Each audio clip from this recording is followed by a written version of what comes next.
tal? Muy buenas tardes. Estamos en debate público. Esta tarde vamos a platicar de un tema bien interesante, yo diría que hasta necesario para nosotros como oaxaqueños, saber siempre un poco más de nuestra propia historia. Nosotros, como habitantes de este estado y de esta ciudad particularmente, pues somos cotidianamente testigos de situaciones y hechos que de alguna manera van a ser trascendentes para los años que vienen.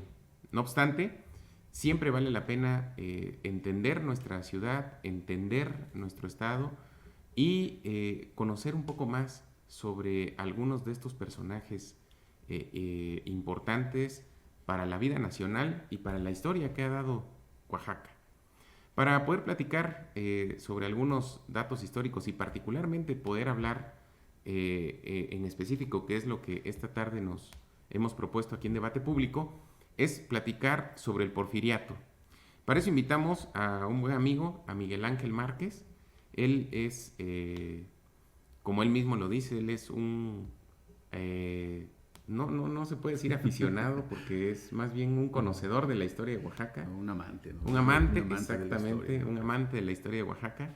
Y pues bienvenido. Muchísimas gracias, gracias por la invitación y pues es un placer estar con todos ustedes y platicarles un poquito, compartirles ese poquito que los libros y que el platicar con grandes amigos me han dejado, compartirlo con ustedes. Gracias. Oye, pues ¿cómo nos ubicaríamos en el contexto? Para hablar de un personaje como Porfirio Díaz, ¿en qué punto tendríamos que comenzar a hablar? Lo digo porque, pues al final de cuentas no es... Porfirio Díaz no surgió por generación espontánea, ¿no? Así Él es resultado, es un hombre de su tiempo, fue un baluarte de la nación. Así pero es. ¿cómo nos contextualizaríamos para poder aterrizar en él?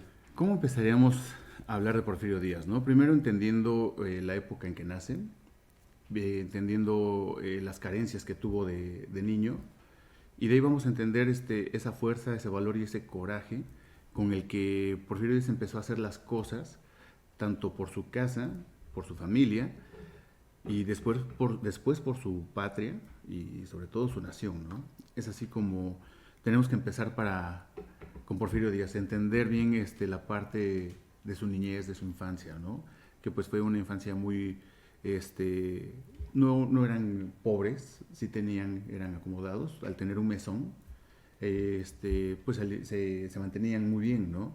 Que carece de un padre que muere dentro de una epidemia de cólera morbus que hubo aquí en la ciudad de Oaxaca de 1829 a 1835. Porfirio Díaz queda huérfano de padre de 3 años y eso también es lo que hace que Porfirio Díaz piense en su familia, ¿no? En trabajar desde muy joven, desde muy chico, muy temprana edad, para poder ayudar a su madre y mantenerlos, ¿no? Al morir su padre, pues ya estaba señalado el lugar de que ahí hubo muerto de cólera, ¿no? Así de que esto se complicaba, ¿no? Tenían nopaleras de donde sacaban la grana cochinilla, pero que también dejó de ser rentable en ese entonces, ¿no?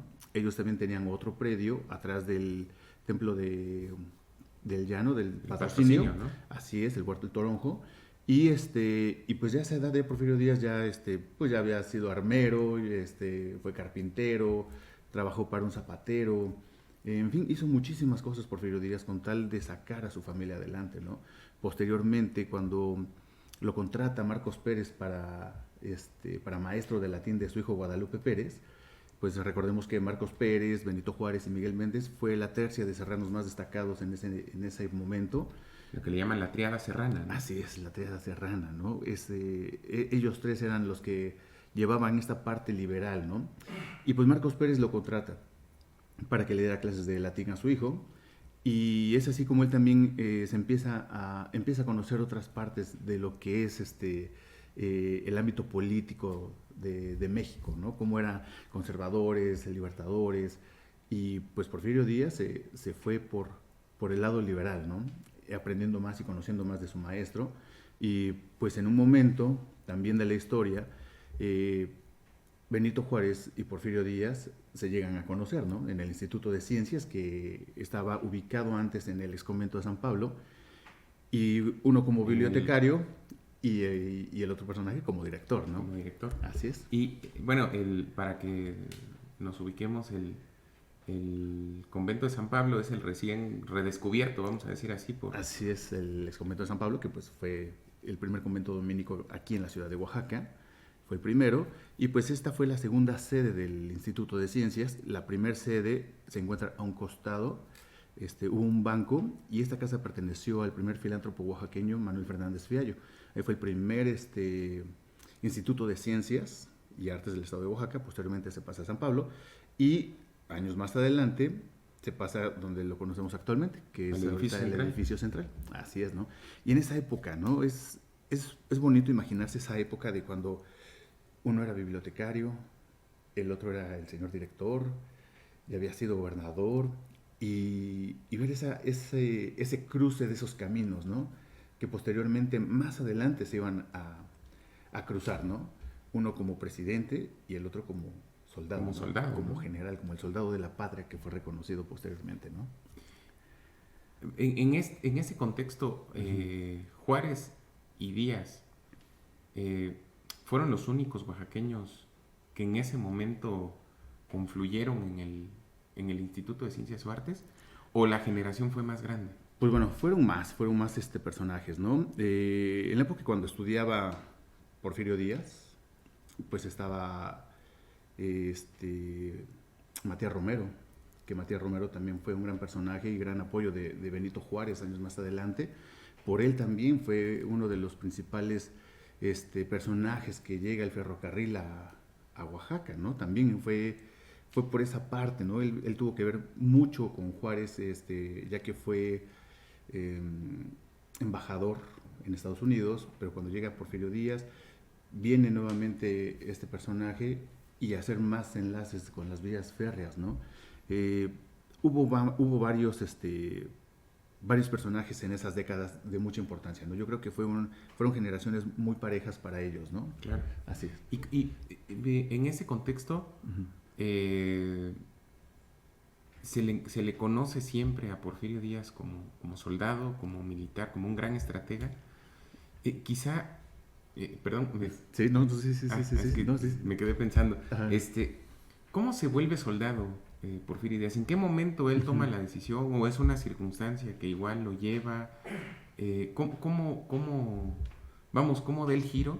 Sí. Eh, Quizá conociendo un poco, leyendo, hay una biografía extraordinaria, ¿no? Muy La buenas. de, la de Carlos Tello, que recién Uh-huh. la leí, me parece Sí. extraordinaria. ¿Cómo da ese giro la vida de Porfirio Díaz de civil a soldado? Pues bueno, yo siento que Porfirio Díaz se enamoró mucho ya de las armas cuando precisamente fue armero, ¿no? Que tenía una edad muy joven. Y él decide irse a las peleas también por su lucha de sus ideales, ¿no? Sus primeras batallas fueron a los 25 años aproximadamente. Porfirio Díaz se va de aquí de Oaxaca porque cuando hubo elecciones de gobernador estaba el licenciado Martínez Pinillos y pues para la presidencia estaba Santana, ¿no? estaba Santana en ese entonces, ¿no? Y pues para las elecciones se colocaba el libro y uno tenía que votar al palacio, ¿no? Y pues estaban los libros, votaban para Santana y pues para otra opción de presidentes, ¿no? Claro. Y Porfirio Díaz pone el nombre, ¿no? Mi voto es para el ilustrísimo general Juan Álvarez, que Juan Álvarez tuvo mucho que ver con la independencia de México, ¿no? Claro, pero ya fue insurgente, ¿no? Sí, así de que pues ya era una persona grande, ¿no? De edad avanzada, pues desde 1810 ya estando en batallas y todo, y Juan Álvarez para esa época de Porfirio Díaz pues ya estaba, pues ya era una persona adulta, ¿no? Ya era grande, y aún así él seguía con esas luchas y con esas batallas, ¿no? Así que él le da su voto. A lo cual el gobernador no le gusta eso y pregunta de quién era, ¿no? Pues el hijo de la mesonera, ¿no? Y ahí lo van a buscar para arrestarlo porque no fue bien visto esa parte, ¿no? Así de que Porfirio Díaz desde ahí decide irse un tiempo de Oaxaca y es como se va, se une a las batallas con este personaje y pues bueno, es así como empieza esa formación de soldado, ¿no? De estratega también, ¿no? Y creo que hay muchos lugares y momentos que son determinantes en la vida ¿cómo podemos decirlo? Las aventuras, ¿no? Porque tuvo una vida como soldado fascinante, ¿no? Llena de situaciones muy difíciles, de las que evidentemente siempre encontró la forma de salir bien librado, pero un lugar que es como, yo lo creo que es como un punto neurálgico para Porfirio Díaz es el Istmo de Tehuantepec. Sí. ¿Qué tuvo que ver el Istmo con Porfirio Díaz? Aquí lo apoyaron mucho. La población de Juchitán apoyó muchísimo a Porfirio Díaz en esta época de cuando él estaba del lado liberal contra conservadores, y Juchitán lo apoyó muchísimo, ¿no? Juchitán tuvo mucho que ver. Ahí también en esa época se cuenta que tuvo ese romance muy sonado con una mujer del Istmo, Juana Cata, ¿no? La famosa Juana Cata. No se sabe si fueron o no fueron, pero muchos mitos dicen que sí, otros dicen que no, otros dicen que hasta el ferrocarril le puso, ¿no? Pero ahí sí digo que no, eso sí no. La capacidad... ¿Eso sí no es cierto? No, eso sí no es cierto. A ver, cuéntanos, digo, yo sé que nos vamos a salir vamos a brincar muchos años. Pero a ver, porque yo también he escuchado muchas veces eso, ¿no? Sí, no, la importancia de Juana Cata aquí en el Istmo era muy grande, ¿no? Ella comercializaba, ella fue una gran empresaria, ¿no? Y todo lo que hizo ella y tuvo ella fue por su trabajo, por sus ganas de trabajar, por sus ganas de salir adelante, ¿no?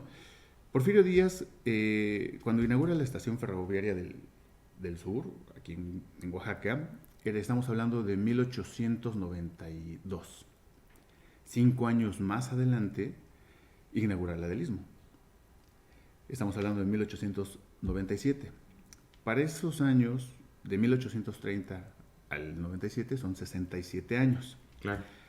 Así de que para ese entonces ya Porfirio Díaz estaba casado con su segunda esposa, Carmelita Romero Rubio, quien no lo dejaba ni a sol ni a sombra. Así, no se le separaba a la señora, ¿no? Y pues el rumor dice de que pues Juana Cata tiene un chalet, el famoso chalet que está ahí, y que pasaba cerca de la estación. Se pasaba cerca de las vías, ¿no? Y decían de que pues cuando avanzaba el ferrocarril, Porfirio Díaz brincaba hacia adentro del chalet, ¿no? Sí, esa es una de las leyendas. Es decir, que solamente dicen, por una cuestión de tiempo. Sí, o sea, no, eso sí no es cierto, ¿no? Porfirio Díaz sí era un personaje muy atlético, que hizo ejercicio durante toda su vida, pero ya hacer este tipo de cosas, ahí sí no, porque su esposa no lo dejaba ni a sol ni a sombra, ¿no? Así es, así que eso sí es falso, ¿no? Que se haya tenido un romance, puede que se haya existido, puede que no, pero de que eran conocidos, sí eran conocidos, ¿no? Claro, así es. Y luego también, que en Juchitán es un día grande, vamos a decir así, el 5 de septiembre, ¿no? Que es la famosa batalla del 5 de septiembre. Esa batalla fue parte de qué momento histórico. Pues es que, bueno, hay muchas batallas así grandes, importantes de Porfirio Díaz, ¿no?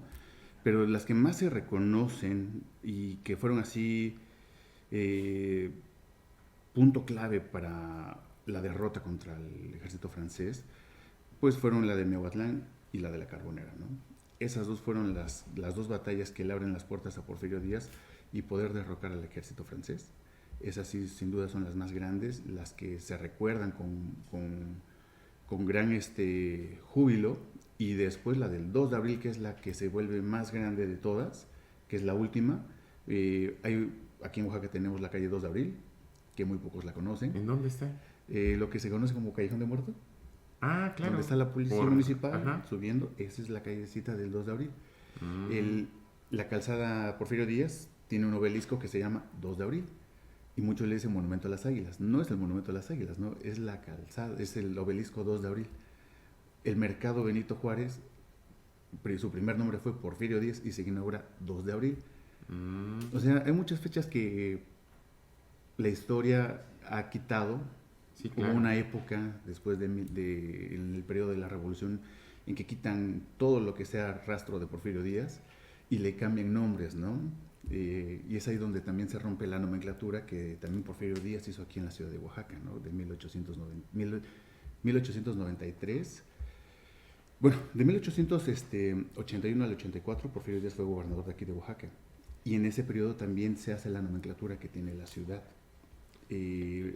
No la termina él porque se tiene que postular para su siguiente candidatura. Estaba saliendo Manuel González de la presidencia y él iba a regresar, Porfirio Díaz iba a regresar. O sea, después de haber sido presidente, viene como gobernador. viene como gobernador. Así es. Yo creo que eso es algo que 4 años. muy pocos saben, ¿no? ¿No? Y aquí también se hicieron muchas cosas, ¿no? También en ese periodo se instala la logia masónica Porfirio Díaz, que está ubicada aquí, donde la conocemos, en la calle de Murguía con Reforma, antes con otra nomenclatura, y son de las partes, ¿no? Yo creo que aquí Porfirio Díaz hizo un estudio sobre Oaxaca que le hacía falta a su tierra, ¿no? Y es también como también facilita muchas cosas para poder hacerlas, ¿no? Les da el nombre correcto a las calles, esa nomenclatura que tenemos, por años más adelante se cambian, ¿no? Algo así muy fácil. La calle que está enfrente de Santo Domingo, esa se llamó Benito Juárez. La calle que La está... que es Alcalá. La que es ahora Alcalá, esa El se andador llamó... turístico, pues. Así es, esa se llamó Benito Juárez. La paralela, que es García Vigil, esa se llamó Libertad. Y la calle que sigue, ¿cómo se llama? Porfirio Díaz. Porfirio Díaz, claro. ¿Entendiste? La Libertad está entre Porfirio Díaz y Benito Juárez. Ah, Y después de esa, vamos a seguirle llamando Benito Juárez. A un costado, ¿cuál sigue? hacia el otro lado, Hacia el otro lado. 5 de mayo. 5 de mayo. Y después, Reforma, ¿no? ¿Ves? Mm, Esa fue la nomenclatura que también Porfirio Díaz dio, ¿no? Y ahora nos vamos con la calle de Independencia. Hacia abajo, ¿cuál está? Independencia hacia abajo. Ay, Dios mío, me estás haciendo... Hidalgo, ¿no? Claro, Hidalgo y hacia arriba Morelos. Y otra arriba de Morelos Murguía, ¿no? es Matamoros, ¿no? Que también Ah, fueron Matamoros, parte ajá. del movimiento de independencia, ¿no? Esta nomenclatura pues la forma Porfirio Díaz, ¿no? Pero pues por épocas ya de revolucionarias o post-revolucionarias es cuando empiezan a saltar y a quitar nombres, ponen el nombre de García Vigil en vez de dejar la Libertad, García Vigil, ¿no? Que pues también tiene su historia aparte, ¿no? Claro. Y es así como se empiezan a quitar varios nombres de varias calles. A la calle de Porfirio Díaz le intentan poner Belisario Domínguez, no se queda con ese nombre y la gente sigue diciéndole Porfirio Díaz, ¿no? A esa calle. Fueron esas cosas. ¿Y la calzada Porfirio Díaz siempre fue calzada Porfirio Díaz? Tuvo varios nombres. La calzada de las lágrimas fue conocida, ¿no? En un tiempo, porque esa calzada pues la hacen los presos, por eso la calzada de las lágrimas. Sí, sí, sí. Y pues también ha sido uno de sus únicos nombres que ha tenido, ¿no? Porfirio Díaz. Esa es la calzada que también la mandan a hacer cuando ya Porfirio Díaz es presidente a finales de 1800 y que pues abarca desde la ex hacienda de Aguilera, desde la Escuela de Medicina actualmente, y que termina hasta el llano, ¿no? Todo con vestigios prehispánicos, ¿sí? Las bancas, estas bancas estaban en el Zócalo, el monumento donde está Benito Juárez. ¿Dónde? En el llano está claro, Benito sí, Juárez, sí. y ahí también la base de esa estatua también tiene como vestigios, bueno, ¿Es el estilo? Un estilo prehispánico, ¿no? Uh-huh. Así es. Y pues bueno, aquí en la fecha, hay una fecha aquí donde se hace ese cambio de estatua, que es en el año de 1894, que de gobernador está Martín González, que también Martín González fue gobernador, fue militar, y pues también apoyó para una fiesta y una tradición que tiene Oaxaca, ¿no? ¿Cuál? Así es, la Noche de Rábanos. La creación de la Noche de Rábanos fue por Vasconcelos Flores, presidente municipal, y pues también el apoyo del gobernador, también se llegan a hacer estas fiestas, ¿no? Que es de 1897, la Noche de Rábanos. Hay muchas cosas. Qué interesante. Qué interesante. Hay muchas cositas, ¿no? Sí, pero pues de las emblemáticas batallas está la de 5 de mayo, pero claro ahí no se le reconoce a Porfirio Díaz. Sí, porque Díaz. no era él el general que comandaba. No era cargo, ¿no? No estaba a cargo de esa batalla, pero por él Zaragoza, ¿no? se ganó. Sí, además de que por Porfirio Díaz se gana esa batalla, es reportado Porfirio Díaz como merece un regaño, ¿no? Sí, pero como que se insubordina, ¿no? Pero sí, también eso es mito o es realidad. Pues que no, él desobedeció. ¿Cómo fue? O sea, si nos das un poco de contexto. Pues bueno, Zaragoza no estaba en el sitio donde fue la batalla y Porfirio Díaz pues estaba Él sí estaba insistiendo que ya lo dejara salir al ataque, ¿no? Dentro del equipo de Porfirio Díaz, unos días antes había sufrido una baja. Hubo dos personas que se colaron al batallón y volaron el polvorín. Él llevaba la división Oaxaca, que era muy respetada en ese entonces, la división Oaxaca, y dos personas, dos infiltrados del general Leonardo Márquez, perteneciente a los conservadores, prenden fuego a ese polvorín y explota. Tuvo muchas bajas de soldados. Hubo como 1000 muertos. ¿No? Hubo muchísimos, ¿no? Sí, hubo muchísimos muertos de este batallón, del fuerte, cuando se enteraron que también iba a llegar Porfirio Díaz con la división de Oaxaca. No, pues todos se alegraron, ¿no? Pero les pasa esta baja. ¿Eso en dónde fue? Fue antes de llegar a la ciudad de Puebla. Les faltaba un día de camino todavía. Y dentro de sus soldados estaba su hermano Félix Díaz, que él ya no pertenecía al ejército conservador. Él sí estudió en el colegio militar. El famoso Chato, ¿no? El famoso Chato Díaz, que pues también estuvo también en el mismo colegio que con Miguel Miramont. Fueron así, pues... Compañeros, se pudo haber dicho, ¿no? Se puede decir así. Y pues él decide renunciar él se vuelve desertor del ejército y se va con su hermano. ¿Por qué? Porque se entera de que habían matado a su hermano. Y pues cuando llega a Oaxaca, pues no lo ve, así de que pues desde ahí deciden ahora sí que unir sus esfuerzos y trabajar para un mismo bando, ¿no? Así de que en esta división iba su hermano Félix Díaz, y pues Porfirio Díaz desobedece las órdenes del general Zaragoza, y es como se lleva a su hermano, y ellos forman una parte, hacen un corte en el ataque francés, pero pues ellos llevaban caballos y se unen con los fusileros de San Luis. Así que agarra a todos los fusileros, y también es como se hace el corte de los franceses, y es por eso que se puede derrotar en esta batalla, ¿no? Por un corte estratégico que hizo, ¿no? Porfirio Díaz tenía una mente brillosa, era un gran estratega, y tanto para las tácticas militares como para el desarrollo de una nación, ¿no? Claro, y bueno, y eso es lo que de alguna manera ese genio militar es el que lo encumbra a ser...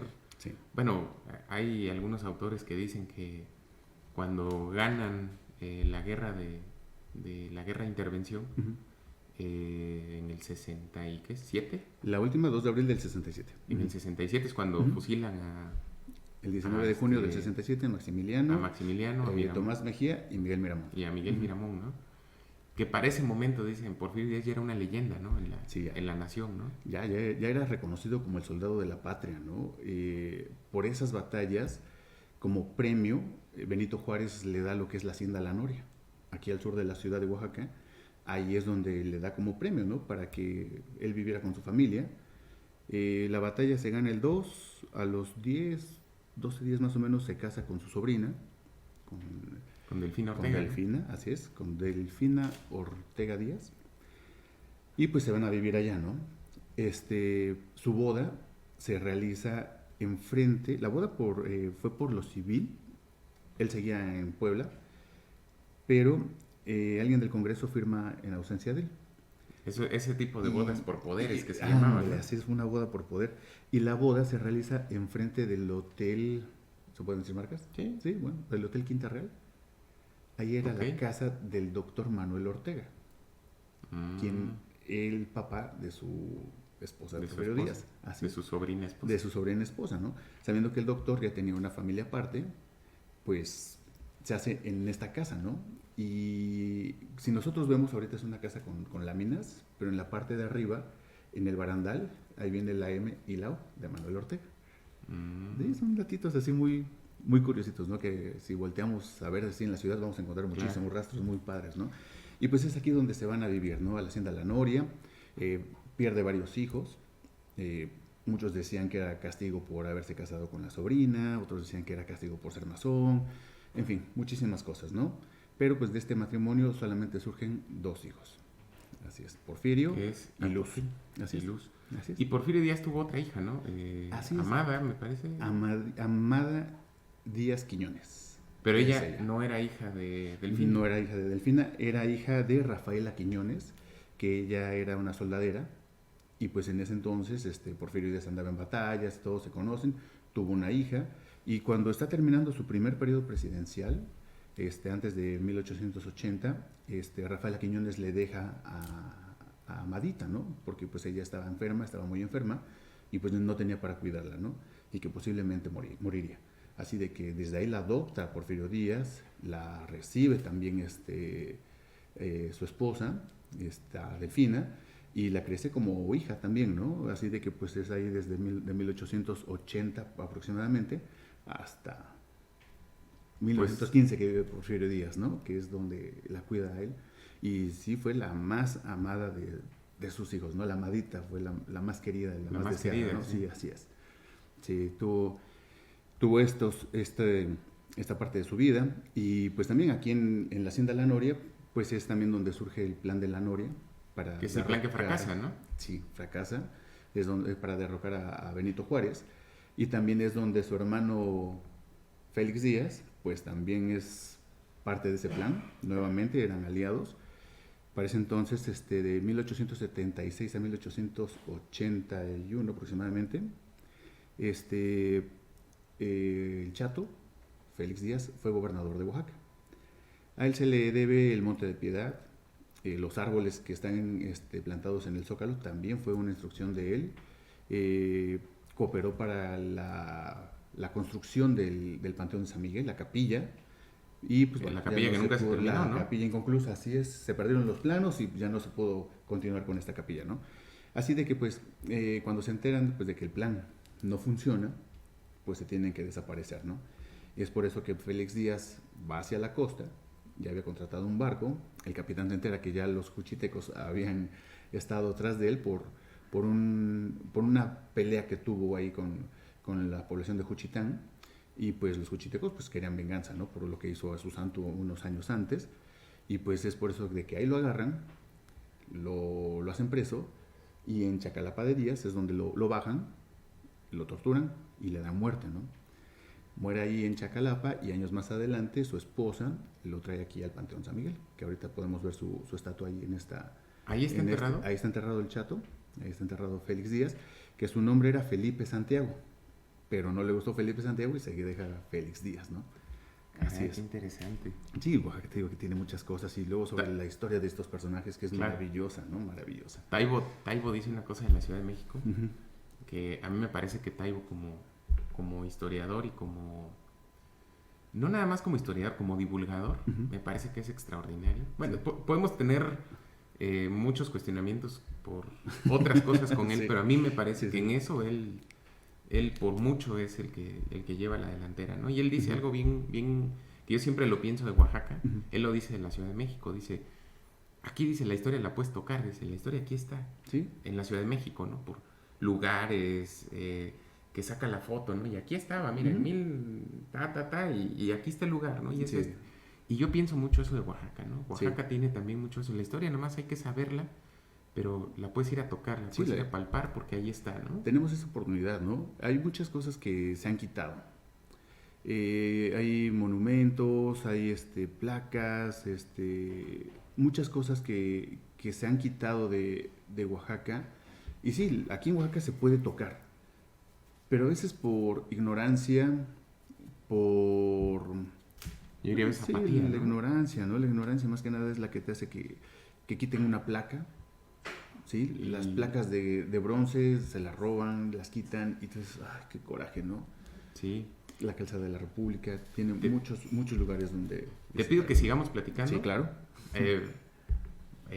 No, para que no abandones el estudio. Sí, perfecto. Aquí nos vemos la próxima semana en Debate Público. Estamos hablando sobre temas históricos súper interesantes. A mí en lo particular es algo que todo el tiempo me interesa. Vamos a seguir platicando aquí con Miguel Márquez. Miguel Márquez para los amigos. Así lo encuentran en Facebook, búsquenlo. Y bueno, aquí nos vemos la próxima semana en Debate Público. Muchas gracias y muy buenas tardes.